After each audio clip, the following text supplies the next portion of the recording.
अब मैं सिर्फ आपको बताना चाहता हूं कि इससे अब तक हुआ क्या है हमारे मुल्क में। ज़रा देख लें कि हमने अपने आप को कितना नुकसान पहुंचाया। अब तक 40 पुलिस की गाड़ियों को जला दिया गया, लोगों की प्राइवेट प्रॉपर्टी के ऊपर कई लाखों करोड़ों रुपए का नुकसान हुआ है, 4 पुलिस वाले शहीद हुए हैं, 800 से ज़्यादा पुलिस वाले ज़ख्मी हुए हैं। पहले दिन जब शुरू हुआ तो तकरीबन 100 सड़कें ब्लॉक कर दी।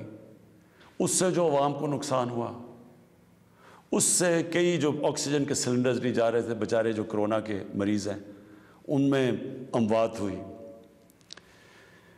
और फिर बाहर से कूद पड़े लोग, हमारे पाकिस्तान के दुश्मन। अभी तक हमने जो 4 लाख ट्वीट्स को एनालाइज किया, उनमें से 70% फेक अकाउंट से थी। मसलन प्रोपेगेंडा, जिस तरह यूरोपियन यूनियन की डिसइंफॉर्मेशन लैब ने जब बताया कि हिंदुस्तान की कुछ 600 साइट्स हैं, फेक साइट्स, मीडिया साइट्स, जिससे वो फेक न्यूज़ और प्रोपेगेंडा कर रहे हैं पाकिस्तान के ख़िलाफ़।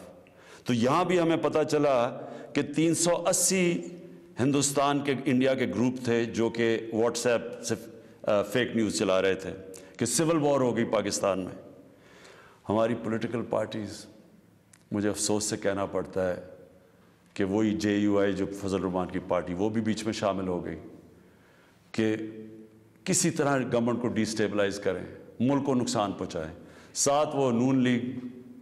अब इनसे मैं पूछता हूँ कि जब ये सलमान रुश्दी ने किताब लिखी थी तो नवाज शरीफ तो पहली दफ़ा प्राइम मिनिस्टर बने थे, कितनी उन्होंने स्टेटमेंट्स दी थी, कितनी दफ़ा उन्होंने किसी फोरम में कहा था कि इसने बड़ा गलत काम किया, मुसलमानों के दिलों को तकलीफ पहुंचाई है।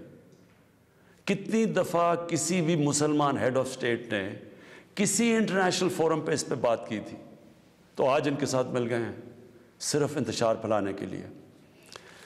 देखें, अब ये मैंने आपको बताया कि एक अप्रोच है कि अपने मुल्क में मुजाहरे करो, अपने मुल्क को नुकसान करो, कोई फ़र्क नहीं पड़ता फ्रांस को, अच्छा एम्बेसडर वापस भेज दो, कोई फ़र्क नहीं पड़ता।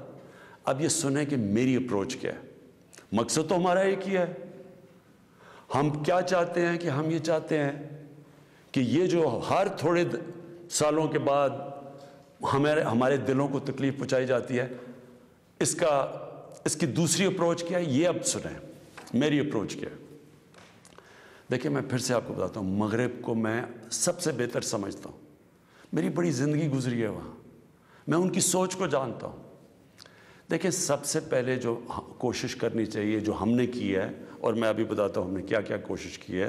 अच्छा, मैं ये पहले बता दूँ, सबसे पहले जून 2019 में 14वीं जो समिट थी OIC की, वो पहली दफ़ा जाके मैंने इस्लामोफोबिया की भी बात की, और मैंने ये बात किया कि जो मगरिब के अंदर हमारे प्यारे नबी की बेहुरमती की जाती है, कि हम सब मुसलमान मुल्कों को मिल के हम एक प्लान करना चाहिए, कि इकट्ठा अप्रोच करना चाहिए, कि उनको समझाना चाहिए मगरिब को। दूसरा, मैंने फिर जब सितंबर 2019 में यूनाइटेड नेशंस की जनरल असेंबली में गया, उधर मैंने ये उठाया, दोनों चीज़ें, इस्लामोफोबिया की भी बात की। इस्लामोफोबिया का क्या मतलब है? इस्लाम के ख़िलाफ़ नफ़रत, और उस नफ़रत के अंदर एक ये है कि वो हमारे नबी सल्लल्लाहु अलैहि वसल्लम की शान में गुस्ताखी करते हैं। तो ये एक ही चीज़ इकट्ठे करते हैं ये। तो उधर मैंने बात की यूनाइटेड नेशंस में। फिर अगले साल जो 2020 में यूनाइटेड नेशंस की जनरल असेंबली हुई, फिर मैंने इस्लामोफोबिया की बात की, और मैंने कहा कि ये किस तरह 1.25 अरब लोगों को तकलीफ़ पहुँचाई जाती है। फिर यूनाइटेड नेशंस की ह्यूमन राइट्स बॉडीज़ के अंदर और कमीशन में मेरी गवर्नमेंट ने मुसलसल इस्लामोफोबिया की बात की। फिर मैंने फेसबुक का जो CEO है मार्क जुकरबर्ग, मैंने उसको ख़त लिखा कि कैसे फेसबुक को इस्तेमाल नहीं करना चाहिए इस्लामोफोबिया के लिए। और फिर जब ये फ्रांस में हुआ, और जिसके ऊपर ये TLP कह रही है कि फ्रांस के एम्बेसडर को वापस भेजें, मैंने सारे मुसलमान हेड्स ऑफ स्टेट्स को ख़त लिखा, और मैंने उनको कहा कि हमें जॉइंट एक्शन लेना चाहिए इसके ऊपर। और अब मैं आपको समझाना चाहता हूँ मेरी स्ट्रैटेजी क्या है। स्ट्रैटेजी ये है कि हम सारे मुसलमान मुल्क के जो हेड्स हैं हम मिल के मगरब के फोरम्स में, यूरोपियन यूनियन में, यूनाइटेड नेशंस में, हम उनको ये बताएं कि क्यों हमें तकलीफ़ होती है जब ये आज़ादी राय, फ्रीडम ऑफ स्पीच के नाम पे ये जब नबी सल्लल्लाहु अलैहि वसल्लम की शान में गुस्ताखी करते हैं, क्योंकि उनको ये इस चीज़ की समझ नहीं है। मगरब के अंदर उनके जो पैगंबर हैं उनको इस तरह नहीं, उनका प्यार और इश्क जिस तरह हमारा है, हमारे नबी से है, उनको इस तरह का ना, उनकी इस तरह की इज्जत करते हैं। और वहाँ बल्कि वो दीन को उनके इतने करीब नहीं है जितने हम अपने दीन के करीब रहते हैं। इसलिए हमें उनको समझाना पड़ेगा, और समझाएंगे जब हम मिल के इकट्ठे कलेक्टिवली मुसलमान दुनिया के हेड्स ऑफ स्टेट्स, जब हम बात करेंगे, जो मैं ये हर जगह जिन फोरम्स पे कहता गया हूँ, तब उसका असर होगा। दुनिया में थोड़े से यहूदी हैं, लेकिन वो सारे यहूदियों ने इकट्ठे होके दुनिया को, मगरबी दुनिया को बताया है कि जो हॉलोकॉस्ट था, जिधर यहूदियों की कत्लेआम हुई थी, उन्होंने कहा कि उसके ख़िलाफ़ कोई मनफी बात ना की जाए कहीं भी, किसी मीडिया पे। आज कहीं भी, आज मगरबी मीडिया किसी मुल्क में हॉलोकॉस्ट के ख़िलाफ़ कोई बात नहीं कर सकता।